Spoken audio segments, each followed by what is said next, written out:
El examinador debe percutir la arcada superciliar, dando como resultado la contracción del orbicular de los párpados y por lo tanto la oclusión palpebral bilateral.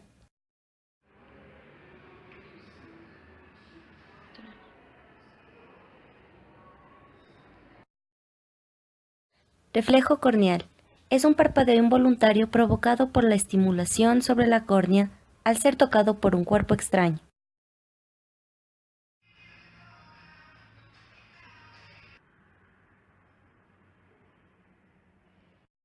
Reflejos pupilares. Poner la luz directamente sobre el ojo para evaluar la contracción de la pupila o miosis y retirar la luz para evaluar la dilatación de la pupila o midriasis.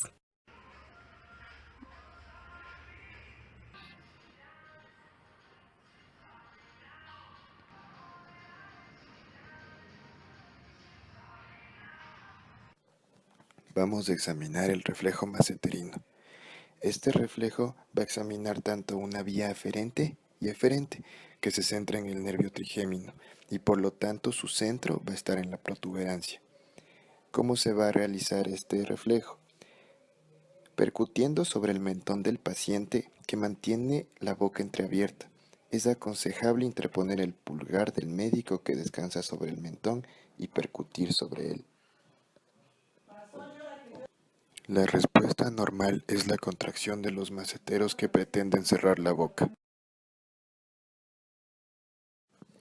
Vamos a examinar el reflejo del velo palatino.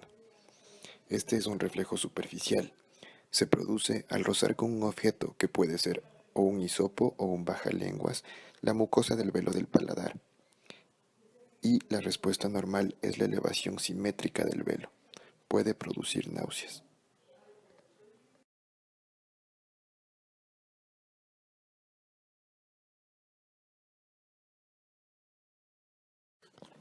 Ahora vamos a realizar el reflejo medio esternal. Este va a ser un reflejo profundo y se va a realizar percutiendo sobre el tercio medio del esternón. Así nosotros podríamos producir la contracción de los pectorales de ambos lados como una respuesta normal del paciente. Reflejo cutáneo abdominal. Este reflejo va a ser superficial. Son superior, medio e inferior y su técnica de examen es la misma. Procedimiento. Consiste en estimular la piel del abdomen con un alfiler, siguiendo una línea perpendicular a la línea media, a la altura del epigastrio, mesogastrio e hipogastrio. La respuesta normal en los tres casos es la desviación del ombligo hacia el lado estimulado. Reflejo medio pubiano o de los abductores. Es un reflejo profundo. El paciente debe estar acostado con las piernas ligeramente flexionadas y los muslos en abducción. Se percute sobre la sínfisis del pubis y se produce una doble respuesta. Primero, la abducción de las piernas por contracción de los músculos correspondientes. Y segundo, la contracción de los muslos del abdomen.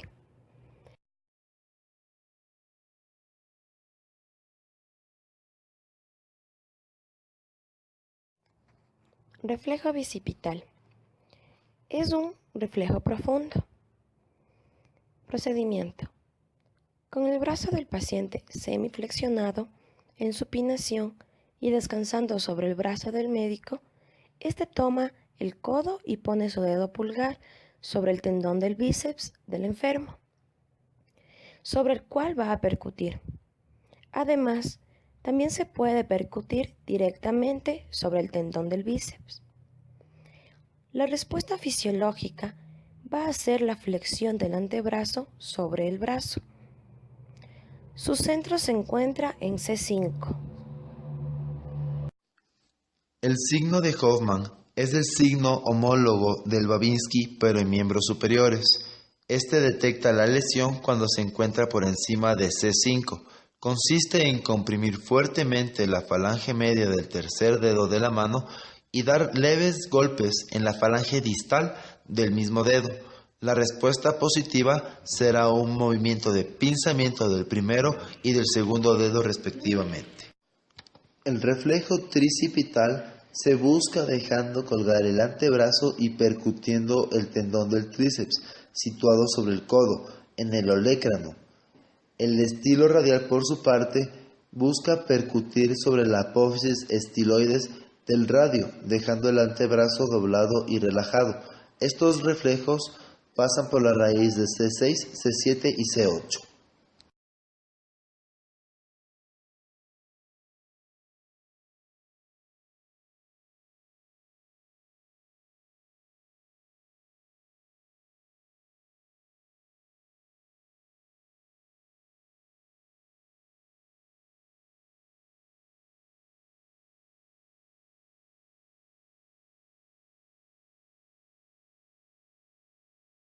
El reflejo cúbito-pronador es un reflejo profundo, en el cual tomamos el brazo del paciente por el borde radial y percutimos la apófisis estiloides del cúbito, produciendo como respuesta la pronación.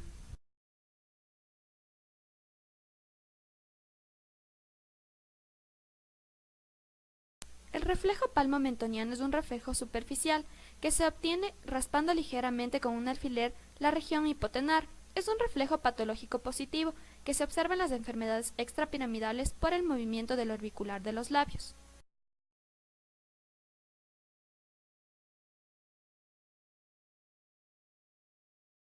Ahora vamos a revisar el reflejo medio plantar.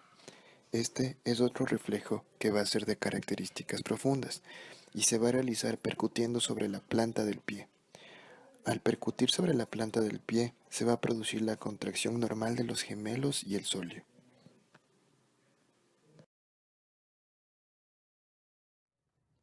Reflejo cutáneo plantar.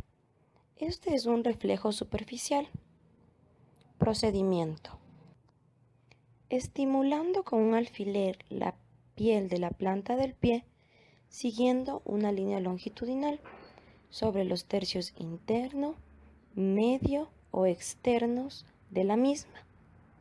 Se obtiene como respuesta normal la flexión de los dedos. El signo de Babinski se manifiesta al rozar la planta del pie con una aguja en su cara lateral externa, media o lateral interna. La respuesta en un paciente sin patología será una flexión plantar, mientras el Babinski positivo será la flexión dorsal.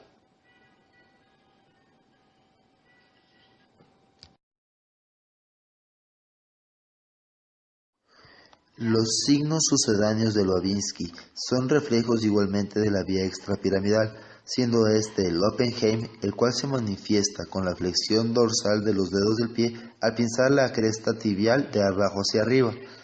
El signo de Schoeffer es el cual se manifiesta con la flexión dorsal de los dedos del pie haciendo la misma maniobra sobre el tendón de Aquiles.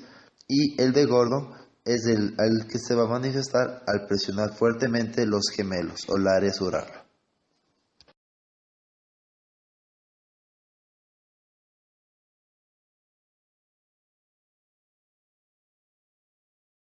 Reflejo aquileo. Con el paciente acostado, el pie examinado se cruza sobre lo opuesto del paciente. El médico toma la punta y provoca una ligera flexión dorsal, con lo cual el tendón de Aquiles queda muy expuesto. Se percuta sobre él directamente y se produce la extensión del pie. Reflejo contralateral de los aductores. Con el paciente acostado, la pierna que se va a examinar debe estar en ligera flexión a nivel de la rodilla y en aducción también ligera. Mientras tanto, se percute sobre el tendón rotuliano del lado opuesto. La respuesta normal es la contracción de los aductores contralaterales. Reflejo del flexor plantar, denominado también reflejo del pie. Percutiendo sobre la cara plantar de los dedos se produce la flexión de los mismos.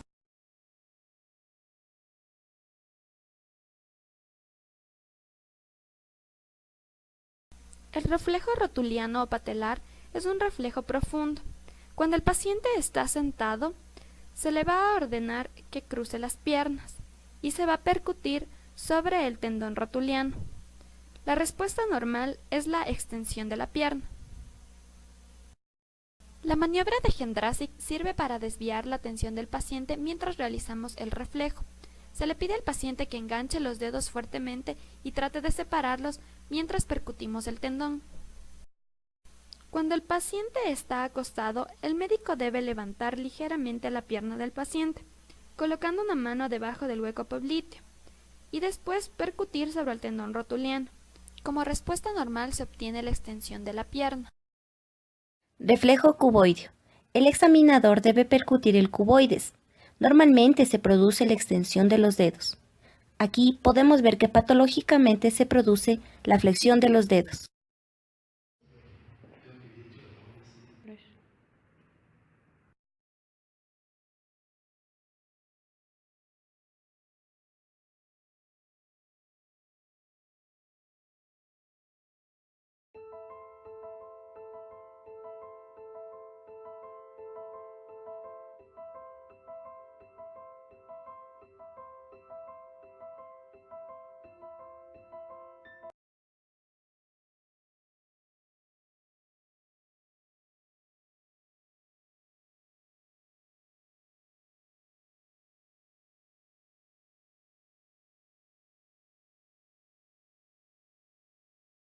Para hacer el examen neurológico del nervio olfatorio, el examinador pide que el paciente cierre los ojos y se tape una fosa nasal.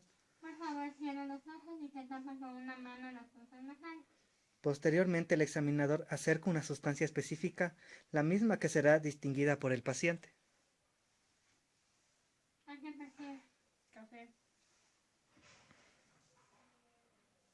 Zumo de limón. Por favor, tápese la otra fosa nasal. ¿Y a qué percibe? Perfume. El segundo par craneal es el nervio óptico. Es un nervio motor. Se encarga de transmitir por la vía óptica la imagen visual hacia la corteza cerebral para que ésta sea interpretada. ¿Qué vamos a examinar? Agudeza visual, visión de colores, campo visual, fondo de ojo. Primero, agudeza visual. En esta vamos a valorar tanto la visión lejana como la visión cercana. En la visión lejana vamos a utilizar a la cartilla de Snell, la misma que debe de estar colocada a 5 metros de distancia. Con una mano tápese el ojo derecho y lea la letra de la primera fila. E. De la segunda fila. FP. De la tercera. TOZ. Y de la cuarta. LPD. Con la otra mano tápese el ojo izquierdo y lea la letra de la primera fila. E. De la segunda fila. FP. De la tercera. TOZ. De la cuarta. LPDE. Visión cercana. Nos colocamos frente del paciente a 1 metro de distancia y le pedimos que nombre el número de dedos que alcance a distinguir. 1, 4, 3, 2, 5. Visión de colores. Para valorarla utilizaremos una cartola de colores. Necesito que en la cartola que usted tiene me indique el nombre del color que le estoy señalando.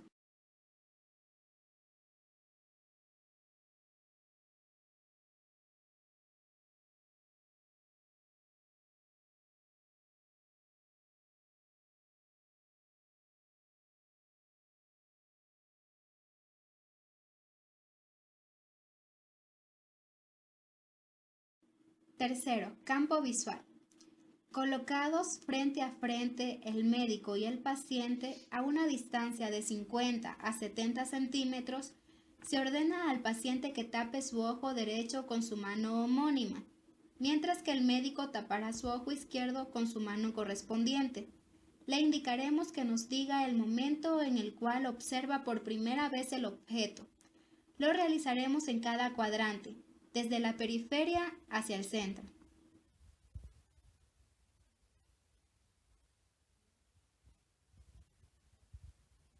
Cuarto, fondo de ojo. Vamos a valorar el fondo de ojo utilizando el oftalmoscopio. Esto lo podemos realizar a través de 2 métodos. Primero, apagando la luz para lograr la dilatación pupilar. Segundo, utilizando un fármaco simpático mimético como la neosinefrina, que será colocada en el fondo del saco conjuntival. Esto dilatará la pupila. Aquí podemos observar la arcada temporal superior, la arcada temporal inferior, la retina nasal, la retina temporal, la mácula y la papila. Como podemos observar, las arterias son más pequeñas que las venas y las venas se encuentran más oscuras y están de un tamaño mucho mayor.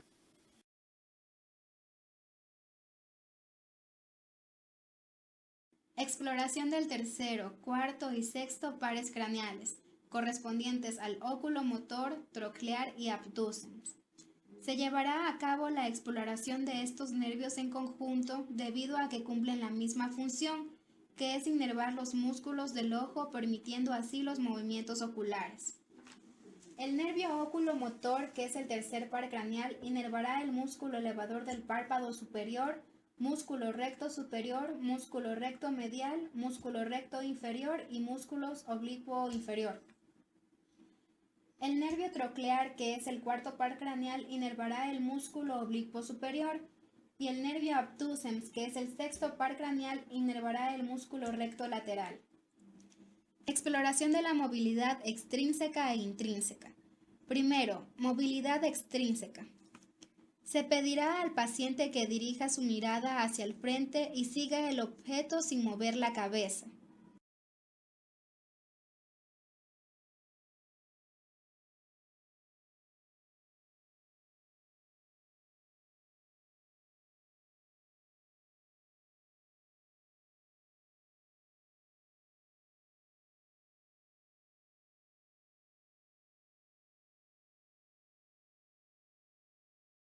Segundo, movilidad intrínseca.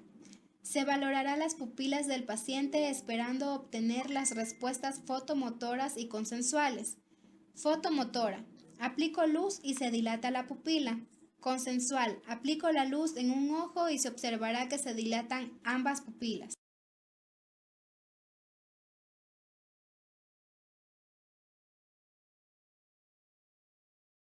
En este nervio exploramos su función motora y su función sensitiva.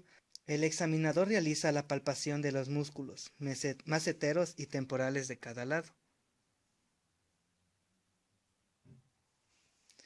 Y para comparar el grado de contracción que presenta, se le pide al paciente que realice los movimientos masticatorios. Por favor, simule una masticación. Ahora higiene la boca. Y apriete fuertemente los dientes. Apriete fuertemente los dientes. Los músculos pterigoideos se examinan al abrir ampliamente la boca contra resistencia. Abre la boca. Y desviando la mandíbula con la boca abierta hacia cada lado. Por favor, abra su boca y desvíe su mandíbula. Al lado derecho, al lado izquierdo. Se sugiere explorar en cada lado de la cara en 3 puntos situados aproximadamente en una misma línea vertical, pero a diferentes alturas. Estas áreas son por encima de la ceja, sobre el cigomático o el labio superior, por debajo de la comisura de los labios. A continuación le voy a aplicar unos estímulos.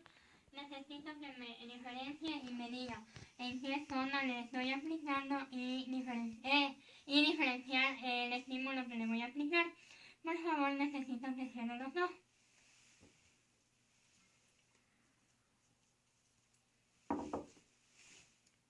¿Dónde siente el estímulo? En la frente. ¿Qué tipo de estímulo es? Duro. ¿Dónde siente el estímulo? En el labio superior. ¿Qué estímulo le apliqué? Suave. Y por último, ¿qué estímulo le apliqué y la zona donde le apliqué? En el mentón y fue duro. Gracias.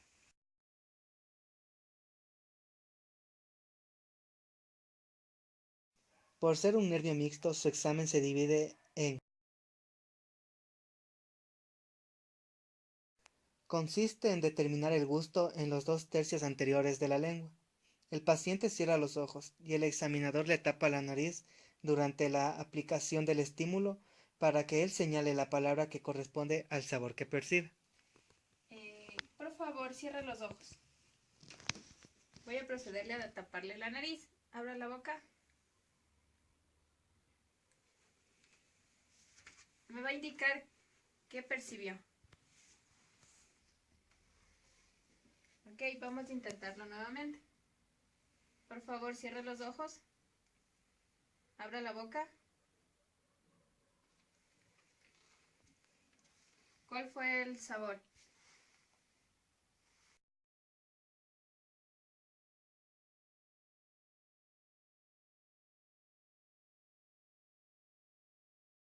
El examinador se coloca detrás del paciente. Susurra palabras al oído del paciente y pide que repita, o frotando los dedos pulgar e índice del explorador y preguntando al paciente si oye el sonido. Por favor, tápese el oído izquierdo. Dígame qué escucha. Un chasquido. Muy bien.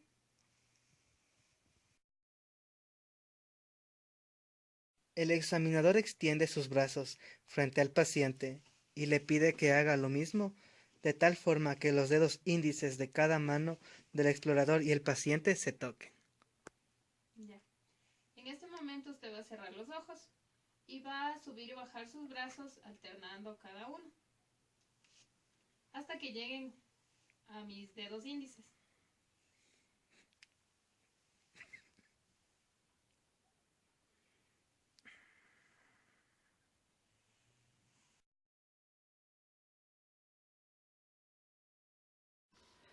Nervio glosofaringeo.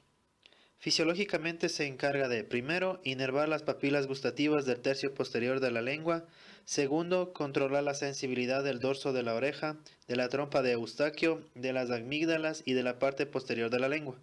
Tercero, enviar fibras motoras para el constrictor superior de la faringe y el estilofaringeo. Cuarto, participar en el control de la secreción parotidia. Y finalmente el quinto, participar en el control de la tensión arterial a través del nervio del seno carotidio.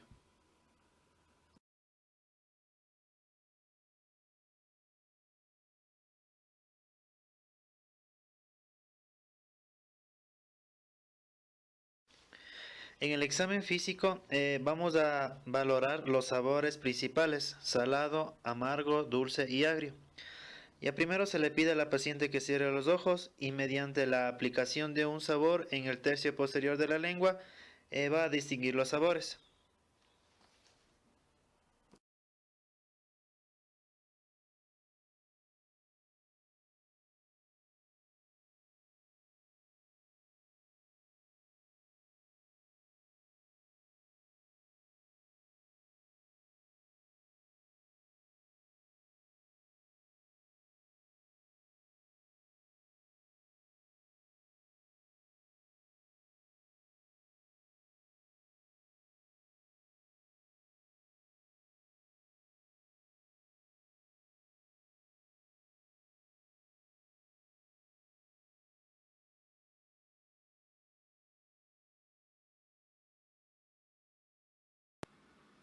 Ya.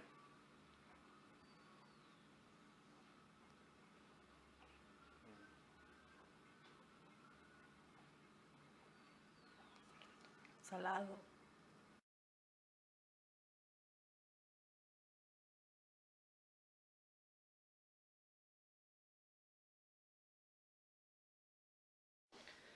Vamos a realizar el examen físico del 10º par craneal o también llamado neumogástrico. Ya, vamos a hacer el examen para ver si el velo del paladar se encuentra caído como una cortina. También vamos a hacer el efecto de incapacidad para elevarse o ocluir las coanas y el examen de la faringe para observar la elevación y el descenso durante la deglución. Ya primero pedimos a la paciente que abra la boca y diga A y observamos el descenso del velo del paladar. A continuación vamos a hablar sobre el onceavo par craneal, que es el nervio accesorio. Este nervio accesorio se va a encargar de controlar el músculo esternocleidomastoideo y a la vez el trapecio. Este se superpone al nervio vago. En sí, para realizar el examen, le vamos a pedir al paciente que por favor eleve y descienda los hombros. Por favor, haga lo que yo hago. Desciéndalos. Esa va a ser la normalidad. Si hubiera una patología, vamos a ver que el miembro del paciente va a estar elevado hacia adelante, lo cual significa una anomalía o patología del óseo paracranial. También le vamos a pedir a la vez al paciente que por favor voltee hacia los lados. Por favor, voltee hacia mi lado.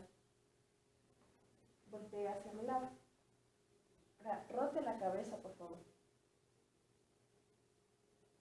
Hacia el otro lado. Ya. En el caso de que haya alguna patología, el paciente no va a poder mover el cuello hacia ninguno de los lados y sobre todo no va a poder rotar la cabeza porque el músculo esternocleidomastoideo no se va a contraer.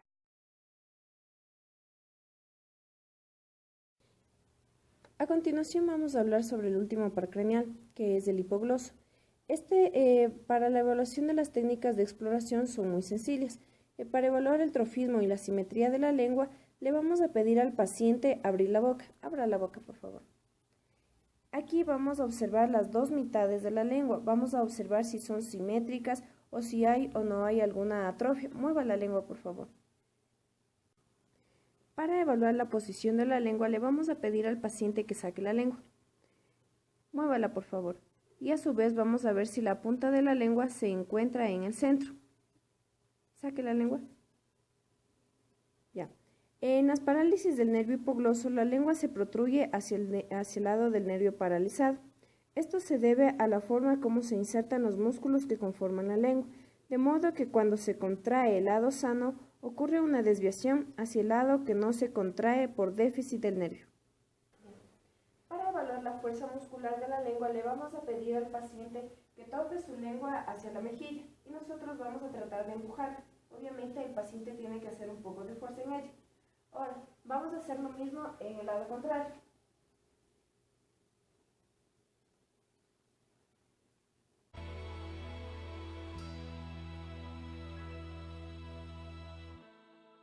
Universidad Nacional de Chimborazo, libres por la ciencia y el saber.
Por favor, extienda la cabeza.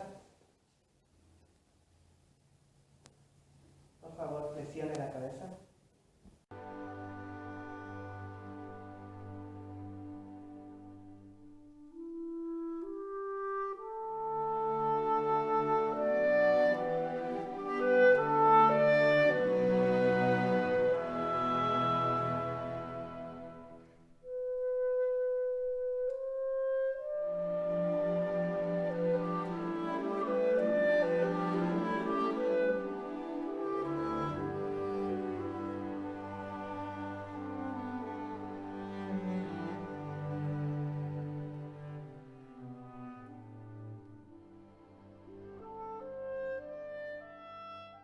Mover la cabeza girar hacia los lados, al otro lado.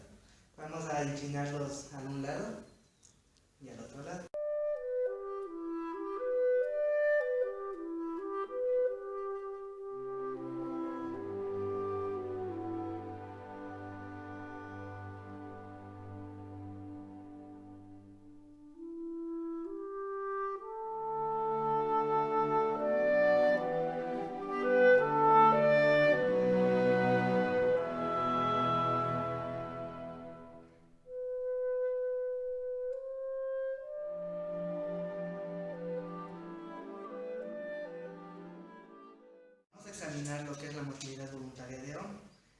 pedir al paciente que por favor abra los brazos. Abra los brazos. Suba los brazos. Baje los brazos. Cierre los brazos. Ciérrelos. Ya. Rote el brazo hacia afuera. Rote el brazo hacia adentro.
Con respecto a la motilidad voluntaria de codo, vamos a pedir al paciente que flexione el brazo, extienda el brazo, que coloque las palmas hacia arriba y que coloque las palmas hacia abajo.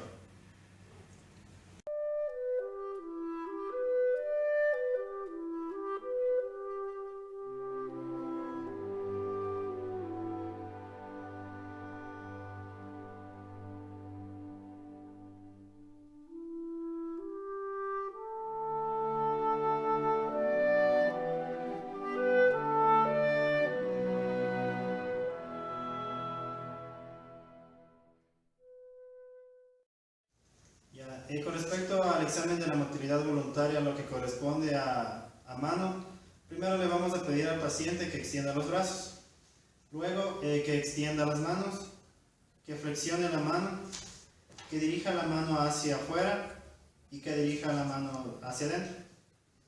Continuando con el examen de la motilidad voluntaria, vamos a examinar al paciente la mano y los dedos. Vamos a pedir al paciente que extienda los brazos, que cierre la mano y doble los dedos en la punta de los mismos y también sobre la mitad de los dedos.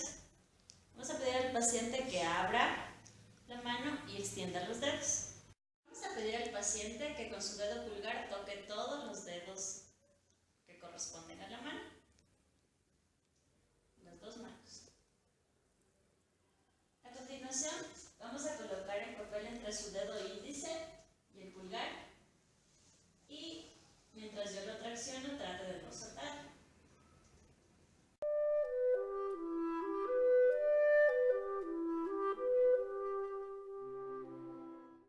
A continuación vamos a realizar el examen físico de la motilidad voluntaria de cadera. Para ello pedimos al paciente que se ubique desde el cúbito dorsal.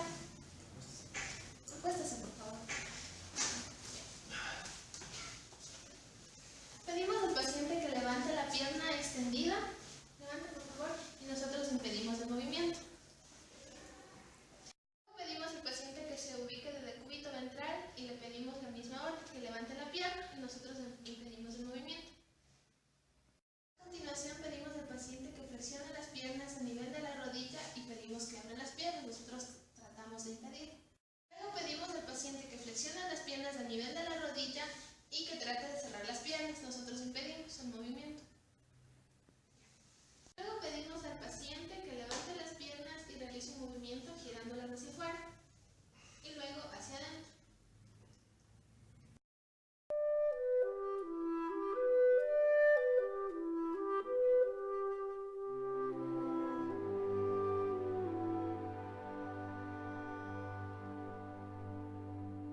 con el examen de la motilidad voluntaria de la rodilla. El paciente se tiene que encontrar en una posición sentada. Vamos a pedir al paciente que por favor extienda la rodilla, flexione la rodilla, flexione el pie y dirija la punta hacia arriba, extiende el pie y dirija la punta hacia abajo, dirige la punta hacia adentro y dirija la punta hacia afuera.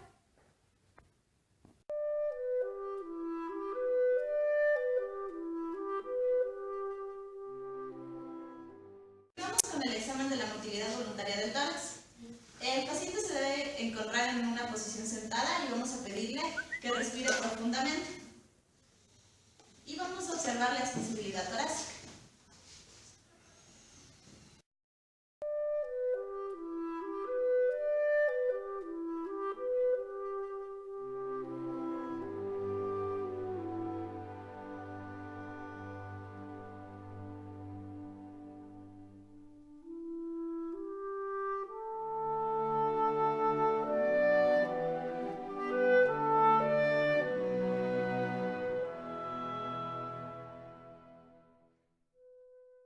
Continuamos con el examen de la motilidad voluntaria del abdomen. Pedimos al paciente que se encuentre en posición de cúbito dorsal, es decir, acostado, y le solicitamos que intente sentarse sin arrimarse.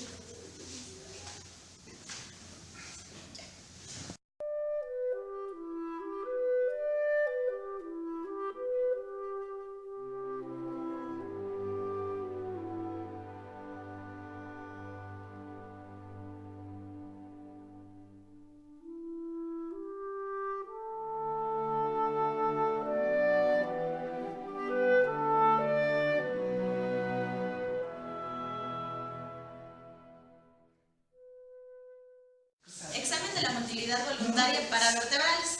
El paciente en una posición de pie le pedimos que se extienda hacia atrás.